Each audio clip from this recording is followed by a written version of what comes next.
నమస్కారం. ETV life ఆధ్యాత్మిక channel తీర్థయాత్ర కార్యక్రమానికి స్వాగతం. ఎల్ల లోకాలను చల్లగా చూసే దైవం పరమేశ్వరుడు. భక్త సులభుడైన ఆ స్వామి రాక్షసులను సైతం కరుణించి ఎన్నో వరాలను కురిపించాడు.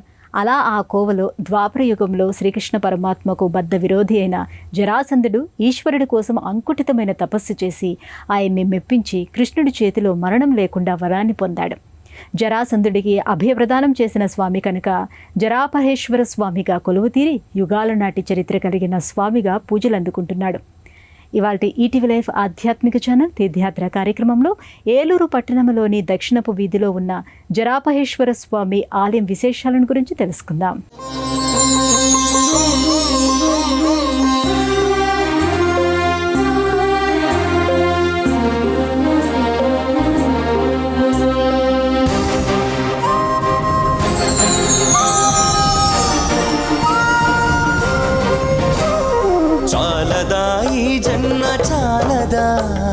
శివ కీర్తన చేయ ఈ జన్మ చాలదా,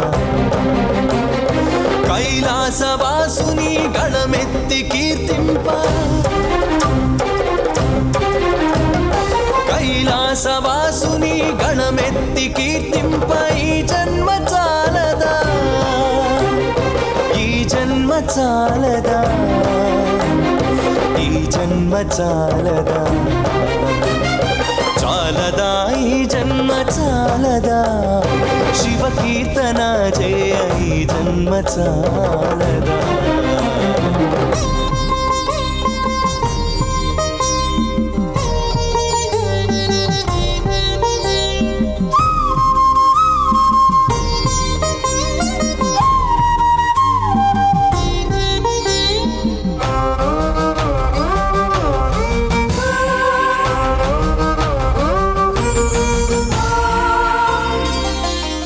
ఏలూరు దక్షిణ వీధిలో ఉన్న జరాపహరేశ్వర స్వామి ఆలయం వేంగిరాజుల కాలం నాటి చారిత్రక ప్రాశస్త్యం కలిగిన ఆలయం.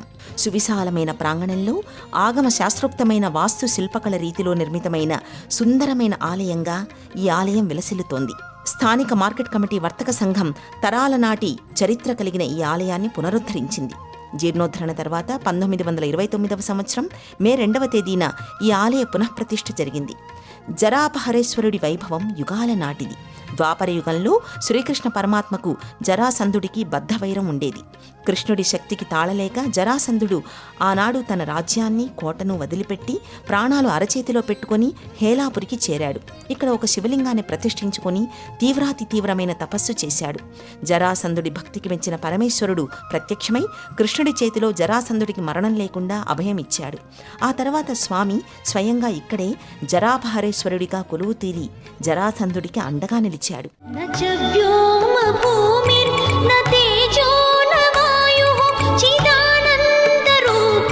శివోహం శివోహం చిదానంద రూప శివోహం శివోహం శివోహం శివోహం శివోహం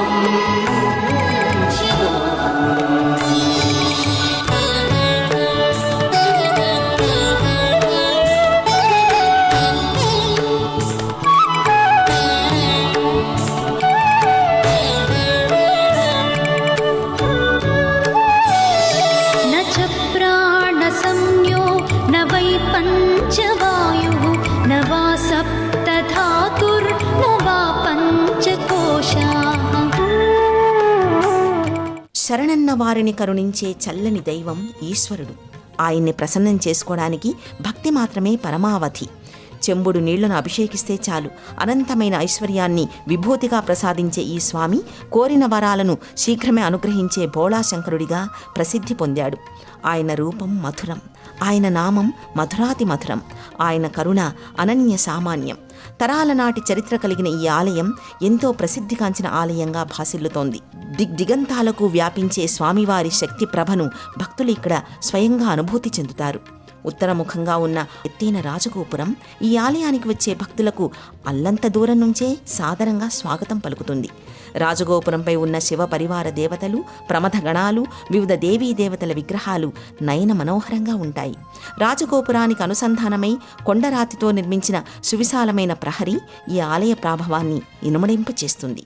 నమో భగవతే రుద్రాయ రుద్రాయ రుద్రాయ నమో భగవతే రుద్రాయ రుద్రాయ రుద్రాయ అమృతాభినయ సర్వేష జగదీశ్వర సద్గుణభూష రుద్రేశ్వర హిమ శైలేష సకల రూప హరధర కోశ ఓం హర హర శంభో హర హర ఓం హర హర శంభో హర హర నమో భగవతే రుద్రాయ రుద్రాయ రుద్రాయ నమో భగవతే రుద్రాయ రుద్రాయ రుద్రాయ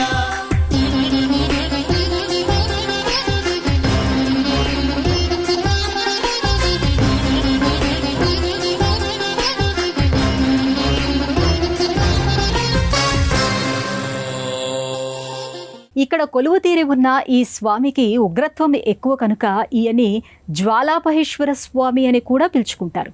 కోరి శరణన్న వారి రోగాలను హరించి ఆయుర్దాయాన్ని పుష్కలంగా ప్రసాదించే స్వామి అన్న అర్థంలో కూడా ఈ చల్లని తండ్రిని జరాపహేశ్వర స్వామిగా కొలుచుకోవటం ఆనవాయితైంది. ఈ ఆలయానికి వచ్చి స్వామివారిని సేవించుకున్న భక్తులకు సమస్త రోగ బాధలు అనతి కాలంలోనే నశిస్తాయని ప్రసిద్ధి. ప్రధాన ద్వారాన్ని దాటుకుని ఆలయ ప్రాంగణంలోకి ప్రవేశించిన భక్తులకు కుడివైపున దక్షిణముఖంగా మహిషాసురమర్దిని ఉపాలయం కనిపిస్తుంది. అమ్మ ఈ ఉపాలయంలో అష్టభుజి అయిన పాలరాతి విగ్రహ రూపంలో భక్తులకు దర్శనమిస్తుంది. ఈ తల్లి సుప్రకటితమైన లక్ష్మీ కళతో భక్తులకు దర్శన భాగ్యాన్ని అనుగ్రహిస్తుంది. ఆదిశంకరులు ఇక్కడ ఈ తల్లిని బాలా త్రిపుర సుందరి శక్తిగా ప్రతిష్ఠించారు. కేవలం ఒక్క మాఘ పౌర్ణమికి మాత్రమే భక్తులకు అమ్మవారి నిజరూప దర్శన భాగ్యం కలుగుతుంది. పూర్వం అమ్మవారు రాత్రి వేళల్లో నగర సంచారం చేసేందుకు ఆలయం నుండి బయటకు వచ్చినప్పుడు అమ్మవారి ఉగ్రస్వరూపాన్ని చూసిన వాళ్లు భీతిల్లి అక్కడికక్కడే ప్రాణాలు విడిచేవారని చెబుతారు. అమ్మవారి ఉగ్రత్వాన్ని చల్లార్చేందుకు, ఆమెను శాంతింపచేసేందుకు సరిగ్గా అమ్మవారి కంటి చూపు సోకే చోట చంద్రమౌళీశ్వర స్వామిని ప్రతిష్ఠించారు. నాటి నుండి అమ్మ నగర సంచారానికి ఆలయాన్ని వీడి బయటకు రావడాన్ని ఎవ్వరూ చూడలేదని ఈ ప్రాంతవాసులు చెబుతారు. మహిషాసురమర్దిని ఆలయానికి ఎదురుగా కనిపించే ధ్వజస్తంభం జరాపహరేశ్వర స్వామి ఆలయ ధ్వజస్తంభం. ఈ ధ్వజస్తంభం రాజనందికి వెనుక భాగంలో ప్రతిష్ఠితమై ఉంటుంది. భక్తులు ఈ ధ్వజస్తంభం అమ్మవారి ఆలయానికి సంబంధించినదిగా భావిస్తారు.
జరాసంధుడు ప్రతిష్ఠించిన ఈ లింగాన్ని కాలాంతరంలో వేంగి చాళుక్యుల కాలంలో గర్భాలయం నుంచి పెళ్లగించి తీసుకువెళ్లి దగ్గరలో ఉన్న చెరువులో నిమజ్జనం చేశారు.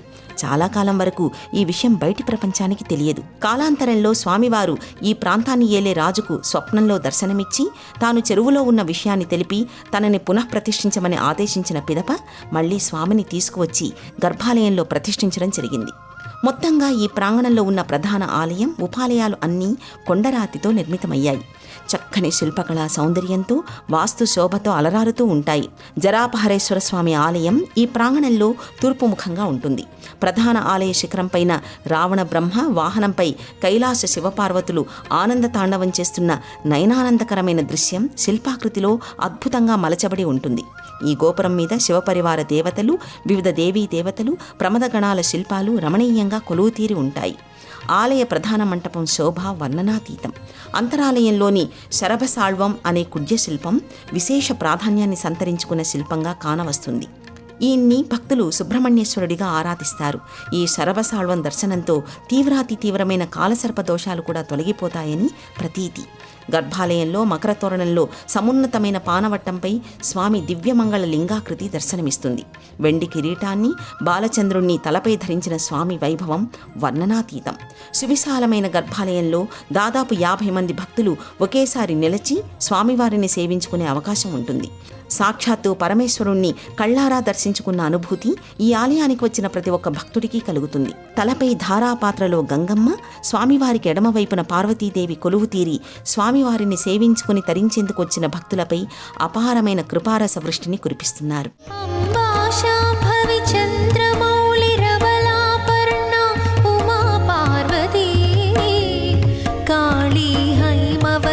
శివా త్రినయని కాత్యాయని భైరవీ సావిత్రి నవయౌవనా శుభకరి సామ్రాజ్యలక్ష్మీ ప్రదా చిత్రూపీ పరదేవతా భగవతి శ్రీరాజరాజేశ్వరీ శ్రీరాజరాజేశ్వరీ శ్రీరాజరాజేశ్వరీ.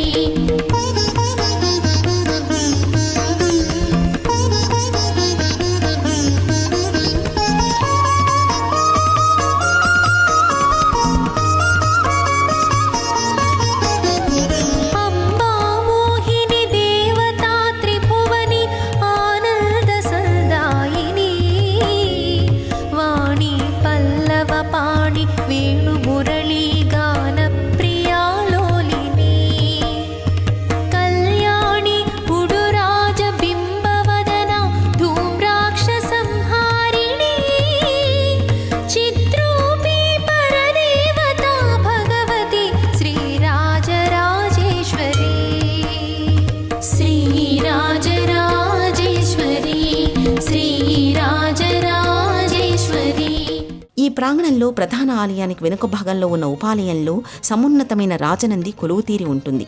ప్రత్యేకంగా శిఖరంతో ఉన్న ఈ ఉపాలయాన్ని స్థానికులు నందీశ్వరాలయంగా వ్యవహరిస్తారు. ఇక్కడి వాళ్ళు దీన్ని వేంగి నంది లేదా వేంగి రాజనంది అని పిలుస్తారు. కాలాంతరంలో నంది విగ్రహం కాలికి ఉన్న వెండి కడయాన్ని దొంగిలించేందుకు కొందరు దొంగలు విగ్రహం కాలును కొయ్యడంతో రక్తం ధారలే ప్రవహించిందని చెబుతారు. తర్వాతి కాలంలో స్థానికులు ఈ విగ్రహానికి మళ్లీ కాలును తిరిగి అతికించి నంది విగ్రహాన్ని తిరిగి సాధారణ స్థితికి తీసుకువచ్చారు. ఏ శివాలయంలో అయినా ఆలయ ప్రధాన మంటపంలో నందీశ్వరుడు స్వామివారికి ఎదురుగా కొలువుతీరి ఉంటాడు. కానీ ఈ ఆలయంలో మాత్రం గర్భాలయం వెనుక ఉన్న ఉపాలయంలో నందీశ్వరుడు కొలువుతీరి ఉండడం విశేషం. గర్భాలయానికి ఉన్న చిన్న రంధ్రం గుండా స్వామివారి శిరస్సు మీదుగా నందీశ్వరుడి పాదాల చెంత ఉన్న దీపారాధనను చూడడం ఇక్కడి ఆనవాయితీ. ఈ నంది విగ్రహానికి శనగల మూటను కడితే సంతానం తప్పకుండా కలుగుతుందని ప్రతీతి. దీనికి ఇక్కడ ఎన్నో దృష్టాంతాలు కూడా ఉన్నాయి. అసలు సంతానమే కలగదని ఆధునిక వైద్యులు నిర్ధారించిన దంపతులకు సైతం ఇలా నంది మెడలో శనగల మూటను కట్టిన తర్వాత సంతానం కలిగిన సందర్భాలు ఎన్నో ఉన్నాయి. చుట్టుపక్కల ప్రాంతాల్లో ఈ నందీశ్వరుడి వైభవాన్ని ప్రశస్తంగా చెప్పుకుంటారు. శివరాత్రి పర్వదినం సందర్భంగా స్వామివారికి నందీశ్వరుడికి మధ్య ఓ జగజ్యోతిని వెలిగిస్తారు. ఎంత పెద్ద గాలి వీచినా సరే కొండెక్కకుండా ఈ జగజ్యోతి వారం రోజుల పాటు అలా అఖండ దీపమై వెలుగుతూనే ఉండడం ఈ ఆలయంలో గమనించాల్సిన మరో విశేషం. పరమాత్మా పరబ్రహ్మ పంచాశ పరమేశ్వర పరాత్పరా పరంధామ శివయే భగత్ మమ శివయే భగత్ మమ నిరాలంబో నిరాకారో నిర్మలో నిరుపద్రవః నిత్యశుద్ధో నిష్కళంక शिवयेव गत् मम शिवयेव गत् मम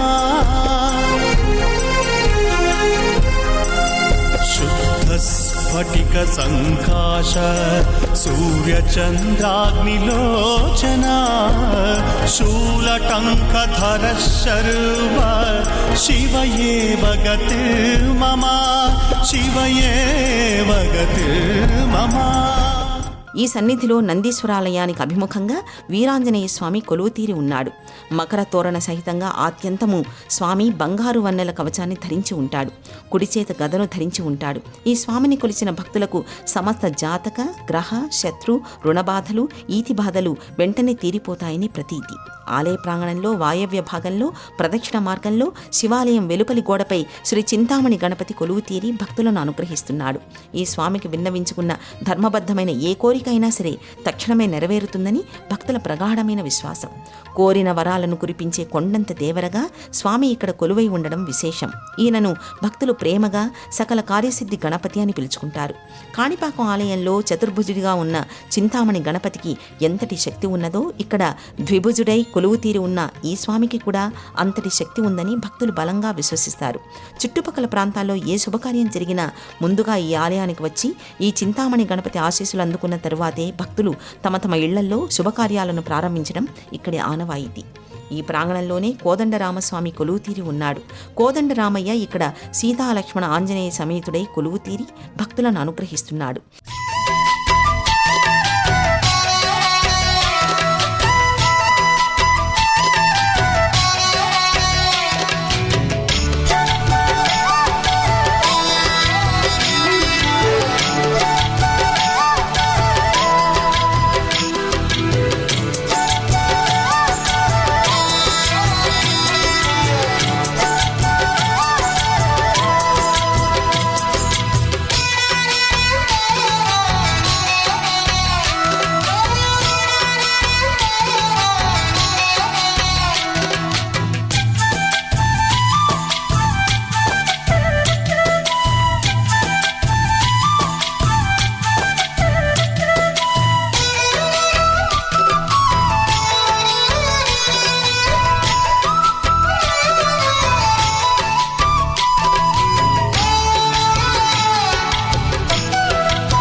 కార్తీక మాసంలో నెల రోజులు స్వామివారికి మహన్యాసపూర్వక ఏకాదశ రుద్రాభిషేకం, 1,00,000 బిల్వార్చన, జ్యోతిర్లింగార్చన జరుగుతాయి. కార్తీక పౌర్ణమికి జ్వాలా తోరణాన్ని జరుపుతారు. శ్రీరామనవమికి శ్రీ సీతారామచంద్రస్వామి కళ్యాణోత్సవాన్ని ఇక్కడ ఘనంగా జరుపుతారు. ఈ ఆలయంలో ధనుర్మాస ఉత్సవాలు విశేషంగా జరుగుతాయి.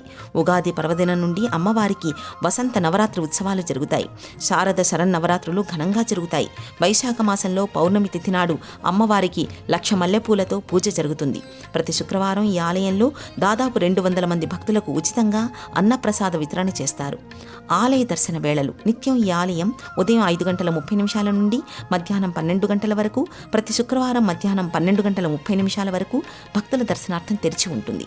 ప్రయాణ సౌకర్యాలు విజయవాడ నుండి 60 కిలోమీటర్ల దూరంలో ఉన్న ఏలూరు పట్టణానికి 2 తెలుగు రాష్ట్రాల్లోని పలు ప్రముఖ పట్టణాలు, నగరాల నుండి నేరుగా బస్సు, రైలు ప్రయాణ సౌకర్యాలు ఉన్నాయి. ఏలూరు బస్టాండ్ నుండి రైల్వే స్టేషన్ నుండి ఆటోలు, టాక్సీల వంటి స్థానిక రవాణా సౌకర్యాల ద్వారా నేరుగా ఆలయానికి చేరుకోవచ్చు. కలియుగాంతంలో ఈ రాజనంది ప్రాణం పోసుకొని తన మూపుపై ఈశ్వరుడిని కూర్చోబెట్టుకొని నేరుగా కైలాసానికి తీసుకెళ్తుందని, అలా ఈ రాజనందికి ప్రాణం వచ్చిన రోజున కలియుగాంతం జరుగుతుందని స్థలపురాణ కథనం. అనేక రూపాల్లో అనేక నామాలతో ప్రసిద్ధి పొందిన భక్త సులభుడైన పరమేశ్వరుడు తన భక్తుడైన జరాసంధుడికి రక్షణగా లింగరూపంలో కొలువుతీరిన దివ్యక్షేత్రం ఇది. ఈ స్వామి భక్తుల కొంగు బంగారమని స్థానికుల పరిపూర్ణమైన విశ్వాసం. ఇవి ఆలయం విశేషాలు. మళ్ళీ వచ్చే ఎపిసోడ్లో మరో ఆలయ విశిష్టతను గురించి తెలుసుకుందాం. అంతవరకు సెలవు. నమస్కారం.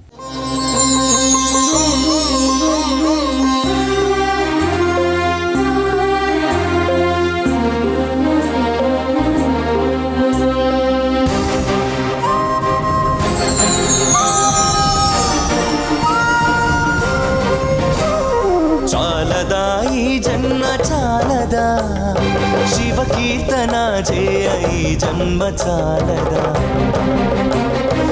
కైలాసవాసుని గళమెత్తి కీర్తింప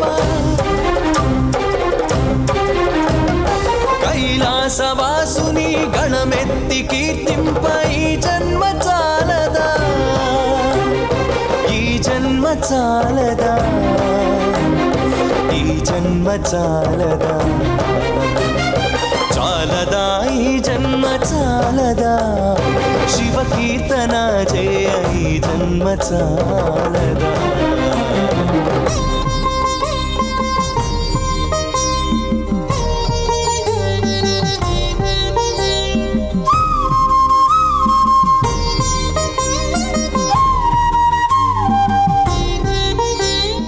ఈ కార్యక్రమాన్ని తిరిగి చూడాలనుకుంటే www.youtube.com/@ETV Life Spiritual లో చూడవచ్చు.